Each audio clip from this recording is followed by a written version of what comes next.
tuyong-tuyo mga idol. Ayan, tuyong-tuyo yung ating mga estudyante.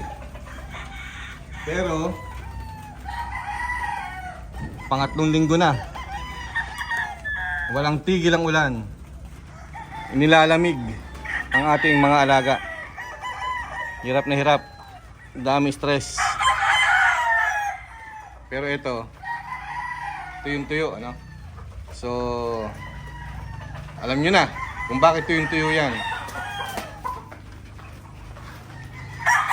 Nag-aayos kami dito sa ating farm.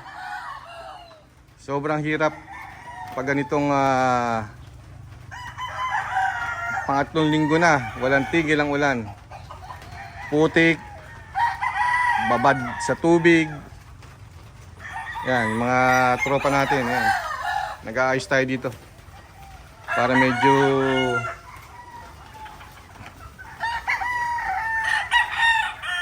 maging convenient yung ating mga alaga. Yan, babad dyan, no? 3 linggo. Pangatlong linggo, babad sa tubig. Busin nyo muna doon. Yan. Full force tayo ngayon dito para malinis yung ating mga farm. Ito yung ating mga local banded na. Yan. Panahon na ng local banded. Puro local banded yan. Stress. Tingnan naman yung mga itsura nila. Talagang stress. Walang tigil ang ulan. Maghapon, magdamag, babad sa ulan ang ating mga alaga. So napakahirap. Hirap. Taga-tsaga lang pag ganitong panahon, kasama yan. Nature. So ito, yung dalawang tuyo na to, alam nyo na kung saan natin dadalhin to. Kahapon meron din dalawa. So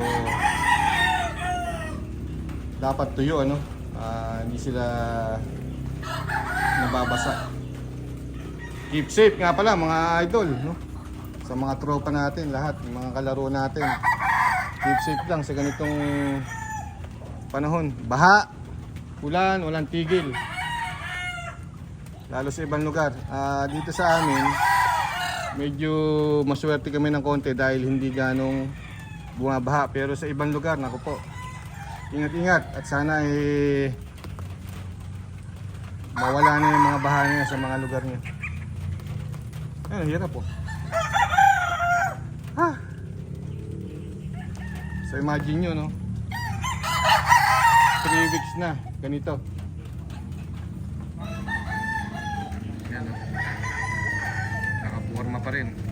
3 weeks na ganito yung panahon. Kaya ano mangyayari natin? Wala naman tayo lalagyan yan para isilong. So talagang may iwan dyan sa TV yan. But anyway, ganun talaga. Kita-kita ulit tayo sa mga susunod na video. At mag-ayos muna kami dito. Keep safe and God bless. Siyempre, thumbs up.